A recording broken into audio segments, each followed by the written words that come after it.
What's up, everybody? Welcome to Mom's Dinner. My name is Susie Weinrich. Here, we're helping you feel successful in your kitchen with super simple and delicious recipes. You can come back every Tuesday for a new recipe video of something you can make in your kitchen. Today, I am in the holiday spirit, and I'm going to be making one of my favorite Christmas cookies. This is so classic, so old-fashioned. I think it might be my grandma's recipe.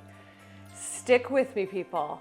We're making old-fashioned fruitcake cookies. It's not gonna be like fruitcake.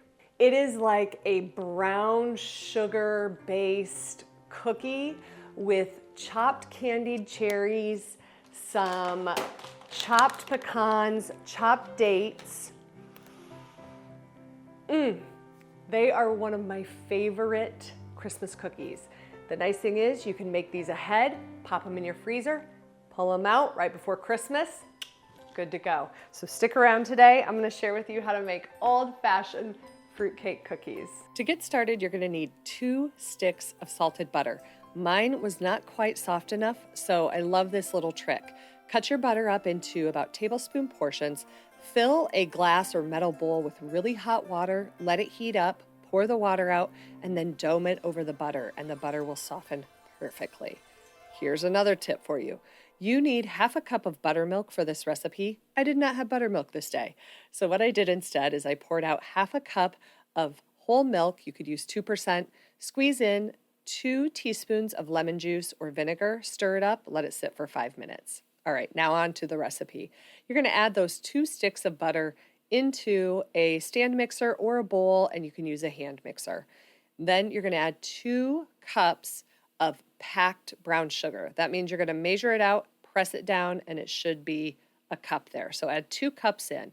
Now you're going to mix this. You're going to cream this together. That is going to take 2 to 3 minutes. Don't skimp on that. You want to make sure it's really well combined and creamed together. Now we're going to add in 2 eggs, one at a time, and I always like to add the eggs, crack the eggs into a separate container, and then pour them in, because otherwise you might get an eggshell in there, and that sucks. Now you're going to add in that half a cup of buttermilk and 1 teaspoon of vanilla. Now it's time to add the dry ingredients, and this is one of my favorite kitchen tips when you're baking. Use a piece of parchment paper to sift your dry ingredients on, and then you can use it as a little funnel and easily get the dry ingredients into the wet ingredients slowly without spilling. The other thing that I like to do when I'm baking is to give my flour a little whisk before I measure it. It lightens it up and ensures that you get the right amount of flour. Flour can compress on itself and become very dense. And if I scooped right into the flour, I can tend to get a lot more flour than I need to have.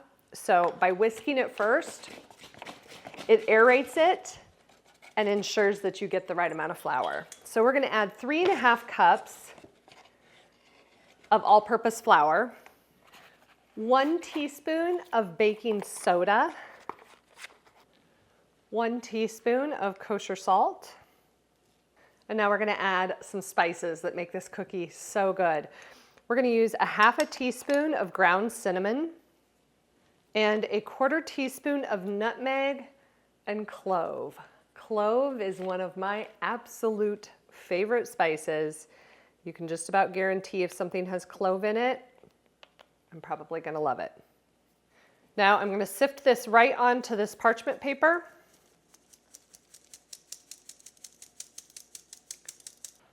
Then we're going to turn the mixer back on, and we're going to slowly pour the flour mixture into the wet mixture.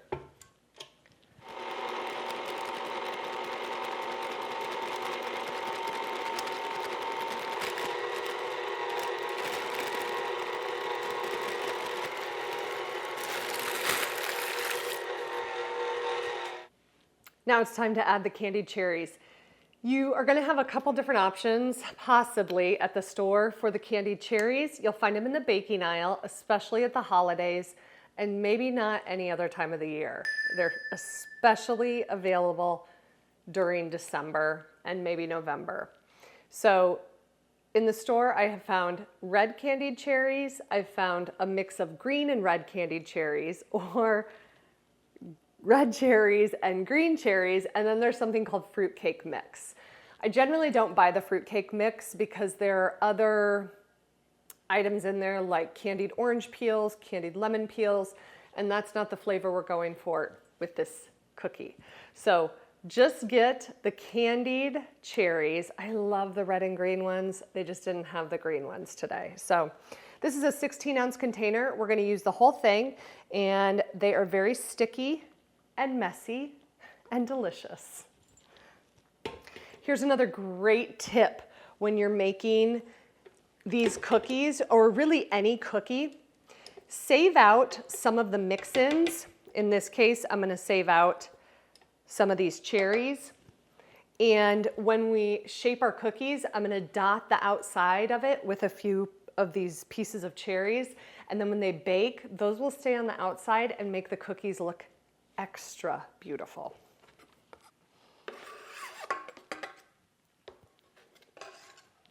Yes. Now we're going to need 2 cups of chopped dates.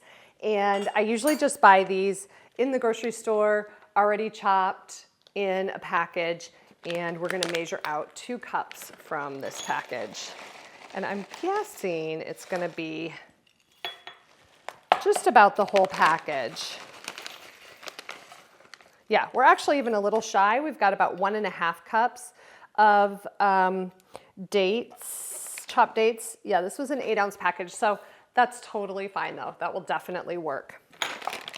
And finally, we need 1.5 cups of chopped pecans. I've got whole pecans here, so I'm going to measure out about 1.5 cups, and then I'm going to save a few extra whole pecans to place on the outside of the cookies and decorate them even more beautiful. And then I'm just going to lightly use the mixer to blend all this in. You could certainly stir this in by hand as well. The cookie dough is all done, and so now it's time to shape and bake the cookies. I've got my oven preheated to 400 degrees, and we're going to scoop out these cookies. You want to line a baking sheet or a cookie sheet with parchment paper, or you could use a reusable Silpat. And this is one of my favorite tools for making cookies. It's called a cookie scoop, and I will link it in my Amazon storefront for you, but it makes really evenly shaped, beautiful cookies. So this is going to make about 50 cookies, somewhere around 50 cookies.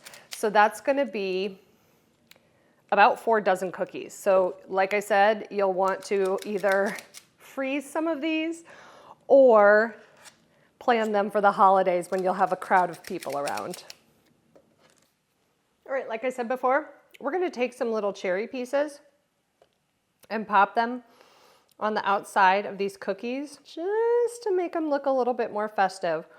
And this is where it comes in really handy to have the red and green one so that it looks a little more Christmassy if that's what you're celebrating. Now we're going to finish these cookies off by pressing a pecan half. Pecan. I know people say it different. I say pecan. And it just makes the cookies look a little extra pretty. All right, these are all ready for the oven, so I'm going to pop them in a 400-degree oven for 9 to 11 minutes. I'm going to watch them to see how long they take exactly. They will look a little underdone. They'll look kind of soft. They are a very soft cookie. They're made with the brown sugar, but they will just start to get golden around the edges, and that's when I'm going to pull them from the oven. These came out absolutely perfect, and they smell so strongly of cinnamon and clove and brown sugar. I cannot wait to eat these. So I'm going to let these cool on the hot baking sheet for about 5 minutes. Then I'm going to transfer them to a cooling rack, and then they'll be ready to go. You have a few different options with these cookies. Obviously, you can bake them and then pop them in the freezer, or bake them and then just keep them, at room temperature in a covered airtight container for about a week. They should be good in the freezer, cooked and in the freezer for about 6 months. There's another option that you can do where you're gonna freeze the actual cookie dough. So you would portion out the cookie dough, pop it in the freezer, let the actual balls of cookie dough freeze, and then pop them into just like a Ziploc container, some kind of freezer safe container. Then you can bake them from frozen at 350 for about 12 to 15 minutes. And they'll be good that way too. So I hope that you make these old-fashioned fruitcake cookies in your kitchen and that they help you feel like a success. So join me next week for another recipe video of something you can make in your kitchen. And now you can join our channel for as little as 99 cents a month for extra bonuses and perks. So until then, happy holidays and have a wonderful week ahead.